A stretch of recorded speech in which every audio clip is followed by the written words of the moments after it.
राम दोस्तों।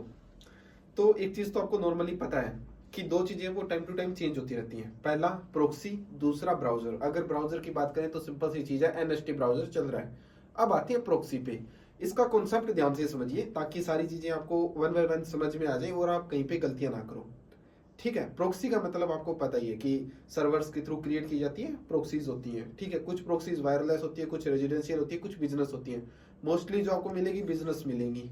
ठीक है, प्रोक्सी का अब रिसेंट में सीन क्या चल रहा है कि अब ये तो है नहीं कि सिर्फ आप ही सीपीएम वर्क करने वाले या सिर्फ मैं ही सीपीएम वर्क करने वाला। मार्केट में और भी बहुत है, इंडिया में भी है, पाकिस्तान में भी है, बांग्लादेश में भी है, हर जगह है। तो अब प्रोक्सीज तो लिमिटेड ही है ना, IPv6 कोई यूज करता नहीं है, IPv4 तो लिमिटेड ही है। तो काफी सारे लोग तो उनमें से यूज कर चुके होंगे, क्योंकि आप जिन जिन प्रोक्सी को जानते हो उनको बाकी लोग भी जानते हैं। अगर आप IP रॉयल हो गई, हाइड्रा प्रोक्सी हो गई, लूना प्रोक्सी हो गई, ABC प्रोक्सी, प्रोक्सी पायर, जितने भी नाम ले लीजिए, सभी को सभी लोग जानते हैं, सभी ने वो बाय की हुई है, यूज की हुई है। तो अब इस चीज का भी आप पता नहीं लगा सकते कि ये प्रोक्सी क्या वो है जो मैं ऑलरेडी यूज कर चुका हूं या नहीं। तो यहाँ पे हम क्या करते हैं, प्रोक्सी वाला कंसेप्ट ही खत्म कर देते हैं। ठीक है, हम यहाँ पे प्रोक्सी पे डिपेंड ही नहीं रहते, क्योंकि अगर हम वही चीज है, हम अगर प्रोक्सी यूज करेंगे तो हम भी उन्हीं की तो रेस में दौड़ रहे हैं जिसमें बाकी दुनिया दौड़ रही है। ठीक है, फिर उनमें और हम में फर्क क्या रह जाएगा। तो यहां से हम एक स्टेप आगे चलते हैं। लोग करते हैं प्रोक्सी से वर्क, हम यहाँ पे यूज करेंगे जेन 1 IP। जेन 1 IP से मेरा क्या मतलब है, सुनिए। एक डिवाइस आया करता था डिपर, और वो भी आपको जेन 1 IP देता था। किस तरीके से, वो डिपर जो भी बंदा कॉन्टेक्ट करता, ठीक है, उसके थ्रू बंदे क्या करते थे, माइनिंग करते थे। माइनिंग के लिए क्या करना पड़ता था, उन्हें अपना इंटरनेट शेयर करना पड़ता था। और जो नॉर्मली पर्सन उसको यूज करता बिना कोई माइनिंग के लिए, सिर्फ IP के लिए, तो वो किसी की भी जेन्युइन IP ले सकता था ना, स्ट्रिंग के थ्रू। तो एग्जैक्टली वैसे भी काफी सारे प्लेटफॉर्म हैं, ठीक है, जहां से हमें जेन्युइन IP मिलती है। बट फर्क सिर्फ इतना है कि वो लिटिल बिट कॉस्टिंग है, क्योंकि उनमें ना तो कोई GB वाला प्लान रहता, ठीक है, ना ही कोई ये वैलिडिटी वाला प्लान रहता। जैसे कि मेरे एक दोस्त है रिसेंट में, जिसकी प्रोक्सी के थ्रू मैं वर्क कर रहा था, रशिया का था। ठीक है, तो उसने मुझे प्रोक्सी दी। अब वो प्रोक्सी कैसे देता है, सुनिए। एक्चुअली प्रोक्सी नाम कहना गलत है, हम उनको IPs कह सकते हैं। उसका क्या सीन है, उसने गेम लॉन्च कर रखे हैं काफी सारे। अब कोई भी बंदा उन गेम को प्ले करेगा तो सबसे पहले उसे क्या करना पड़ता है, अपना इंटरनेट ऑथोराइज करना पड़ता है। ठीक है, अब उसी इंटरनेट को उसने स्ट्रिंग के थ्रू आगे शेयर कर रखा है। फॉर एग्जाम्पल, जैसे कि वो स्ट्रिंग्स देता है, स्ट्रिंग्स लिस्ट देता है, ठीक है, IP पोर्ट, यूजर नेम और पासवर्ड।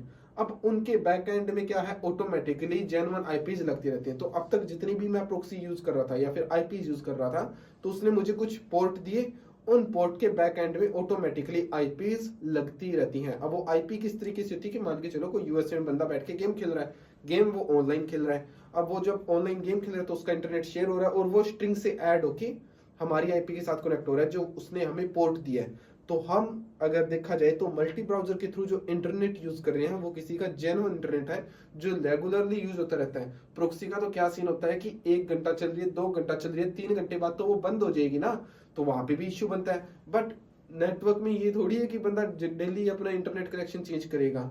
ठीक है, उसमें वाईफाई की भी IP मिलती हैं, रियल जो सेलुलर फोन्स होते हैं उनकी IP भी मिलती है। तो ऐसे बहुत सारे सोर्स हैं। मेरे कॉन्टेक्ट में भी बंदे हैं, क्या पता आपके कॉन्टेक्ट में भी बंदे हो। अब आपके कॉन्टेक्ट में कैसे होंगे, चलो मैं बता देता हूँ।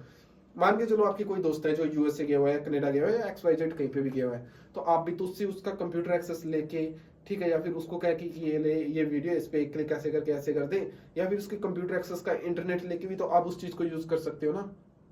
ठीक है, अब वो अगर ऑस्ट्रेलिया, कनाडा या USA में कहीं पे भी रह रहा है, तो ये तो है नहीं अकेला रह रहा होगा, उसके दोस्त भी होंगे। तो बात तो सिर्फ वही है ना, 5 से 6 मिनट की एक्सेस लिया, क्लिक किया एंड फिनिश। ठीक है, तो प्रोक्सी से थोड़ा सा बाहर आओ और अपनी जुगाड़ लगाओ, किस चीज के, जेन्युइन IPs के। अगर हो जाते हैं तो ठीक है, अगर नहीं होते तो वो रशिया वाला बंदा जिंदाबाद है, मैंने बाय कर रखी है, आपको भी मिल जाएंगी।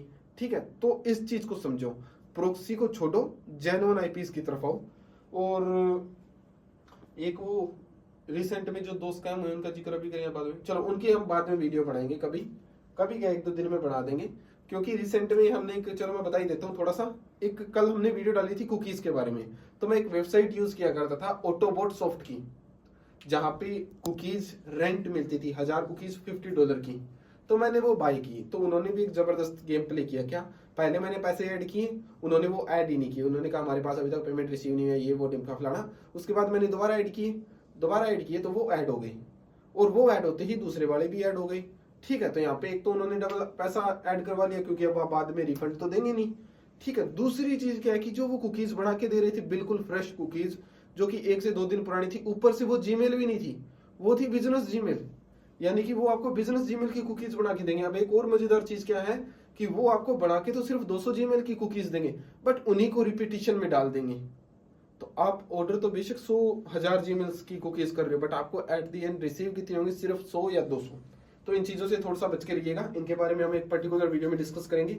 और एक वो मदर ब्रेन ट्यूमर था क्या राकेश, वो एक और स्कैम चल रहा है, वो भी आज अपने साथ हुआ है। वो एक्चुअली मैंने इस वीडियो डाल रखी थी ना, जो कि किसी को हेल्प चाहिए हो, डोनेशन वगैरह वगैरह, तो मैं पे कर दूंगा। तो वही था, एक बंदा कांटेक्ट हुआ कि मेरी माँ को ब्रेन ट्यूमर है, ये वो इलाज है। तो मैंने उससे रिपोर्ट्स मांगी, माई के लाल ने रिपोर्ट्स भी दे दी। मैंने उसको 22,000 रुपये दे दिए। 22,000 रुपये देते ही शाम को उसके फादर साहब का फोन आ गया कि पैसे आपने दिए थे क्या? मैंने कहा हाँ मैंने दिए थे। कि अच्छा, मैंने सोचा कहीं चोरी करके ना लेके आए। नहीं, मैंने दिए थे। मदर, वो कह रहा था कि मदर का वो इलाज करवाना है, ऑपरेशन करवाना है। नहीं, ऐसी कोई बात नहीं है, हम सभी ठीक है। एक्चुअली उसने फोन लेना था, इसलिए आपको झूठ बोला है, कोई ना, मैं सुबह तक रिफंड करवा दूंगा। उसके बाद मैंने बंदे को फोन किया, बंदा ब्लॉक मार के फरार। तो इस चीज से बच के रहिएगा, बड़े इमोशनली स्कैम हो रहे हैं। ठीक है, बाकी मिलते हैं नेक्स्ट वीडियो में। Good night.